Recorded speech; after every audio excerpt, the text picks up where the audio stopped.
Halo semuanya, kita bertemu lagi dalam perkuliahan perilaku organisasi. Pada video pembelajaran yang ke-9 ini, kita akan belajar bersama, yaitu tentang memahami kinerja dari tim. Sebelum kita masuk ke materi, kita pelajari dulu mengenai tujuan dari pembelajaran ini. Tujuan yang pertama, diharapkan nanti mahasiswa akan mampu memahami tentang definisi dari tim kerja. Yang kedua, diharapkan nanti mahasiswa juga akan mampu memahami penjelasan semua tentang komponen dan manfaat dari tim kerja. Yang ketiga, diharapkan nanti mahasiswa akan mampu mendeskripsikan tentang berbagai tipe tim. Yang keempat, diharapkan mahasiswa nanti juga akan mampu menjelaskan terkait dengan isu kontemporer dalam mengelola tim. Lanjut ke materi. Yang pertama kita pelajari mengenai pengertian dari tim kerja. Jadi, tim kerja adalah kelompok yang usaha-usaha individualnya menghasilkan kinerja lebih tinggi daripada jumlah masukan individu, menurut Stephen dan Timothy 2008. Tim kerja menghasilkan sinergi positif melalui usaha yang terkoordinasi.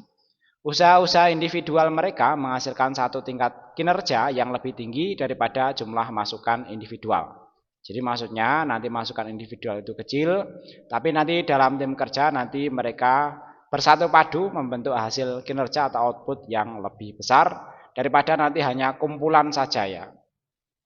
Jadi maksudnya walaupun ini nanti kecil-kecil seperti ini ya, tapi nanti hasilnya ini lebih besar ya, lebih besar daripada hitungan matematis dari jumlah yang kecil ini, karena nanti bekerja secara terkelompok, terorganisasi, dan terstruktur.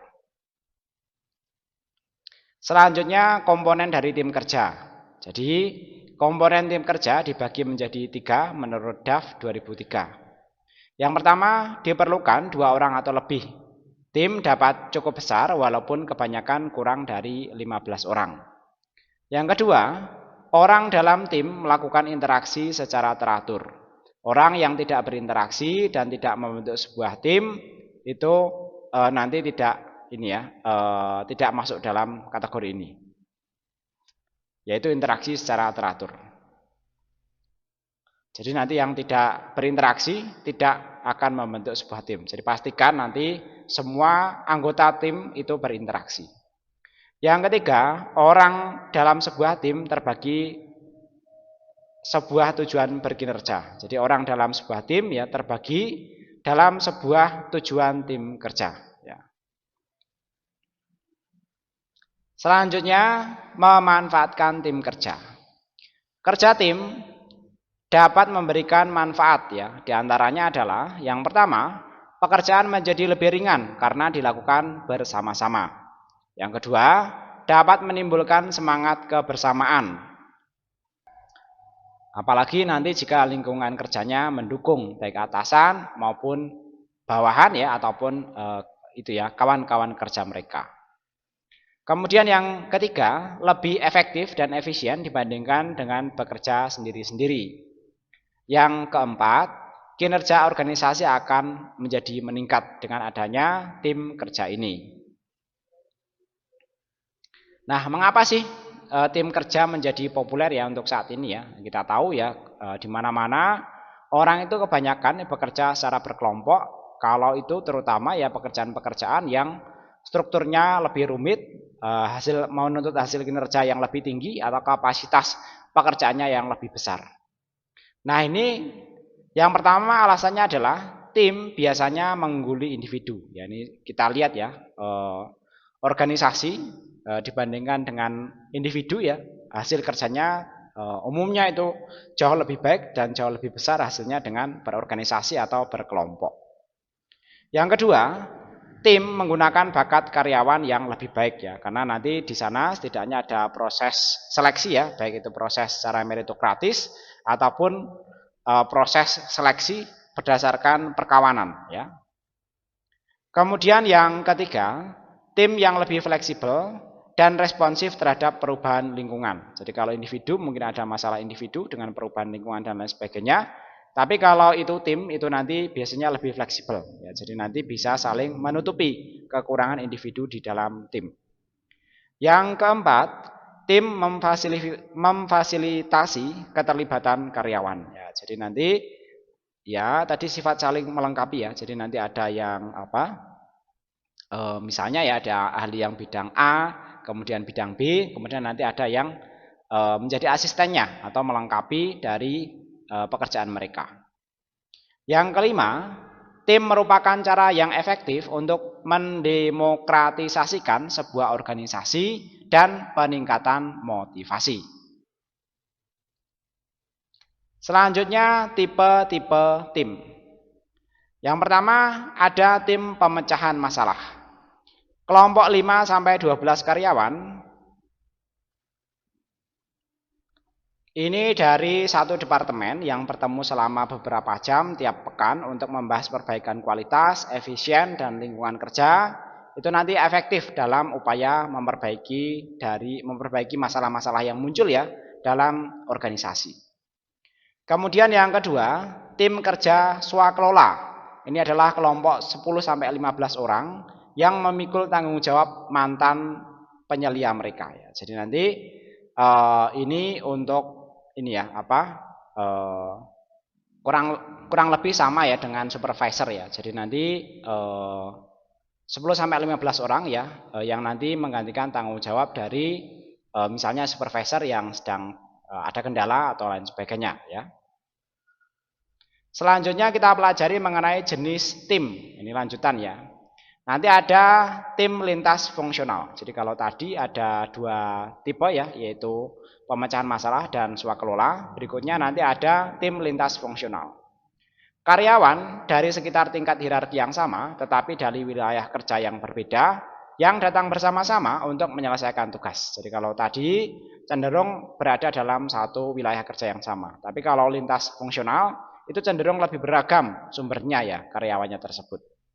Nanti bisa dalam bentuk task force atau gugus tugas, atau bisa dalam bentuk komite. Ya, ini cross functional, nanti membentuk fungsi baru ya dari kelompok tersebut.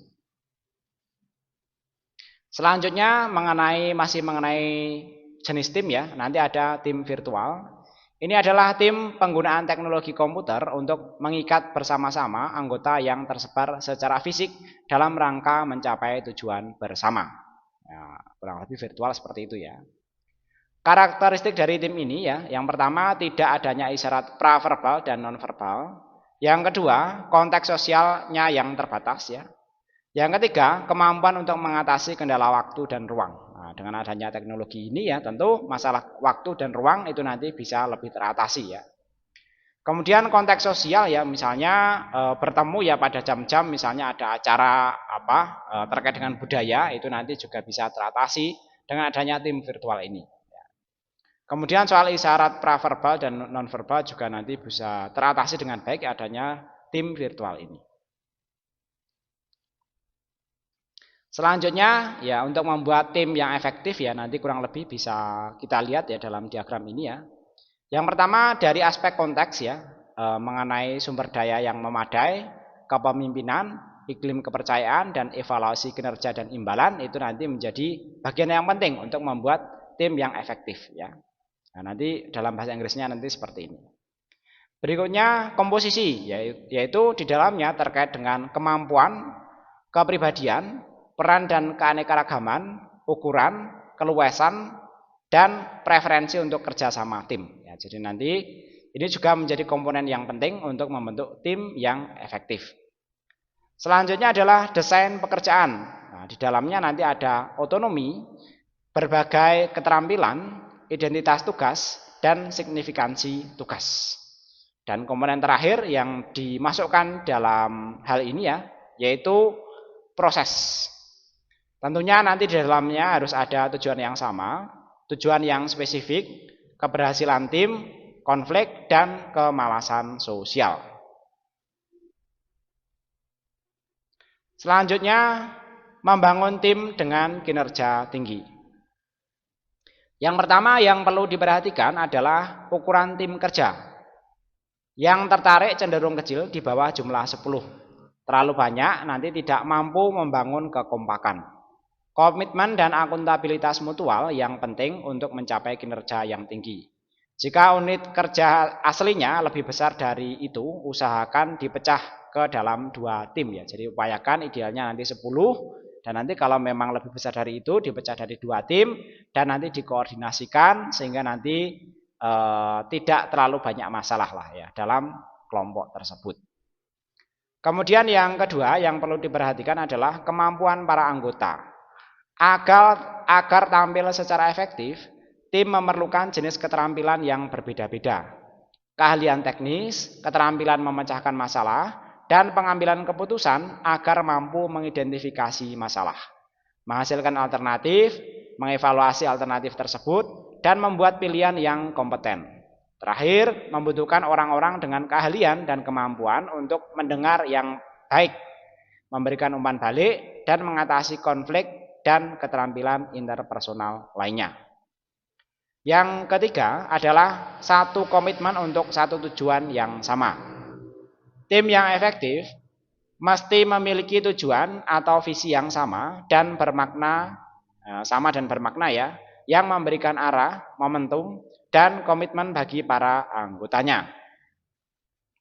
Yang keempat, tim yang sukses begitu banyak. Nah, ini tim yang sukses itu begitu banyak menggunakan waktu dan usaha dalam mendiskusikan, membentuk dan menyepakati suatu tujuan yang mereka miliki, baik secara kolektif ataupun secara individu. Jadi nanti kurang lebih komponen-komponen yang perlu diperhatikan untuk membangun tim yang berkinerja tinggi adalah seperti yang tadi sudah kita bahas ya. Ada 4 ini ya, ukuran, kemampuan, komitmen, dan nanti ini ya, waktu ya. Selanjutnya membangun tim dengan kinerja tinggi, komponen berikutnya adalah yang kelima adalah mengalokasikan peran dan menunjukkan perbedaan. Setiap individu berbeda dalam kepribadiannya. Penempatan individu pada pekerjaan yang sesuai kepribadian suatu keharusan untuk mengisi posisi dalam tim. Tim memiliki kebutuhan yang berbeda-beda dan individu diseleksi untuk masuk dalam sebuah tim berdasarkan kepribadian dan preferensi mereka agar cocok dengan peran yang dibutuhkan. Selanjutnya yang keenam adalah membangun tujuan yang spesifik. Tim yang mampu menerjemahkan tujuan menjadi sasaran kinerja yang spesifik, dapat diukur dan realistik, akan menggiring individu menuju kinerja yang lebih baik dan memberi energi pada tim. Memfasilitasi komunikasi yang jelas, membantu mempertahankan fokus pada hasil yang ingin dicapai. Berikutnya yang ketujuh adalah membutuhkan kepemimpinan dan struktur untuk memberikan fokus dan arah. Yang kedelapan, menghindari kemalasan sosial dan akuntabilitas. Tim yang kinerjanya tinggi mengurangi kecenderungan pada kemalasan sosial tentunya dalam kelompok tersebut ya, dengan tetap memberikan mereka tanggung jawab individu dan tim. Selanjutnya yaitu memodifikasi sistem penilaian dan penghargaan kinerja yang tepat agar dapat merefleksikan kinerja tim. Pihak manajemen mempertimbangkan penilaian berdasarkan pada kelompok, yang didasarkan pada kelompok, pembagian keuntungan, pembagian prestasi, insentif untuk kelompok yang berukuran kecil, dan modifikasi sistem lainnya yang mendorong usaha dan komitmen tim. Yang ke-10, mengembangkan rasa saling percaya yang tinggi. Dalam hubungan personal, kepercayaan itu cenderung rapuh, butuh waktu yang lama untuk membangun kepercayaan. Namun, gampang runtuh dan sukar untuk diperoleh kembali. Kemudian yang ke-11 ada 5 dimensi agar kepercayaan dapat tegak, yaitu integritas, kompetensi, konsistensi, loyalitas, dan keterbukaan. Selanjutnya, mengalokasikan peran dalam tim. Nanti ada 9 potensi peran dalam tim yang menjadi preferensi dalam tim tersebut. Yang pertama adalah kreator inovator. Ini orangnya cenderung imajinatif, baik dalam membangun ide awal dan biasanya sangat independen. Ya. Kemudian yang kedua adalah karakter explorer promoter. Ini orang ini suka menggunakan ide-ide baru, andal mengambil ide-ide dan mencari sumber daya dalam mewujudkan idenya itu. Tapi biasanya kurang sabaran dan kurang terampil dalam pengendalian. Yang ketiga yaitu asesor developer. Nanti dia orangnya cenderung terampil dan punya analisis yang kuat. Ya, nanti secara visual nanti digambarkan seperti ini ya. Dan detailnya nanti akan kita bahas pada slide berikutnya. Yang keempat adalah truster organizer. Ya. Orang ini nanti biasanya senang menata prosedur operasional, mengubah ide menjadi kenyataan dan menyelesaikan segala sesuatunya. Yang kelima adalah concluder producer.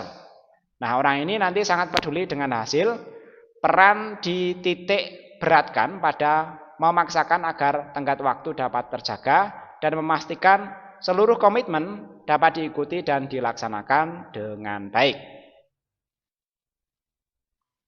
Selanjutnya adalah controllers inspector. Nah, karakter ini peduli dalam pengembangan dan memastikan pelaksanaan peraturan dan regulasi. Andal dalam memeriksa detail agar terhindar dari ketidakteraturan. Yang ketujuh adalah upholder maintainers. Nah, ini karakternya punya keyakinan yang kuat, andal memperjuangkan tim dari serangan luar dan pendukung setia tim. Mereka orang penting karena mampu menjaga kestabilan tim. Selanjutnya yang kedelapan adalah reporter advisor. Orang ini adalah pendengar yang baik dan tidak memaksakan pendapat, pandai mencari informasi, tidak tergesa-gesa mengambil keputusan. Nanti juga akan memiliki perannya tersendiri untuk membangun tim yang yang solid ya, dan berkinerja tinggi. Yang terakhir adalah linkers. Mereka adalah pengatur dan penyatu, tidak suka hal yang ekstrim dan mencoba untuk membangun kerjasama. Mereka adalah kontributor tim, penyatu anggota tim, dan aktivitas meski perbedaan dapat saja timbul di dalamnya ya. Selanjutnya mengubah individu menjadi pemain tim. Sebelum kita bernarasi seperti itu ya, kita lihat dulu di sini tantangannya ya. Yang pertama adalah mengatasi keengganan individu untuk menjadi anggota tim. Yang kedua, harus mengatasi pengaruh budaya individualistis dulu. Berikutnya, mengenalkan tim kepada organisasi yang secara historis menghargai prestasi individu. Nah, untuk membentuk pemain tim ya, yang pertama tentu adalah proses menyeleksi ya, karyawan yang bisa mengisi peran tim mereka. Berikutnya, pelatihan kepada karyawan untuk menjadi pemain tim. Dan selanjutnya menambahkan sistem penghargaan untuk mendorong usaha yang kooperatif atau bekerja sama dalam tim tersebut. Nah, untuk isu kontemporer dalam mengelola tim ya, jadi sasaran dalam merancang tim pemecahan masalah berkualitas ya. Itu nanti yang pertama harus cukup kecil ya agar efisien dan efektif ya. Jadi nanti kalau itu terlalu besar itu juga akan resiko tantangannya juga akan muncul. Yang kedua, dilatih secara benar dengan keterampilan yang dibutuhkan. Yang ketiga, dialokasikan cukup waktu untuk mengerjakan masalah mereka. Yang keempat, diberi wewenang untuk memecahkan masalah dan melaksanakan tindakan yang korektif. Yang kelima, mempunyai jagoan yang ditunjuk untuk membantu tim menghindari hambatan yang muncul. Ya, jadi nanti harus ada semacam orang yang bisa diandalkan lah ya.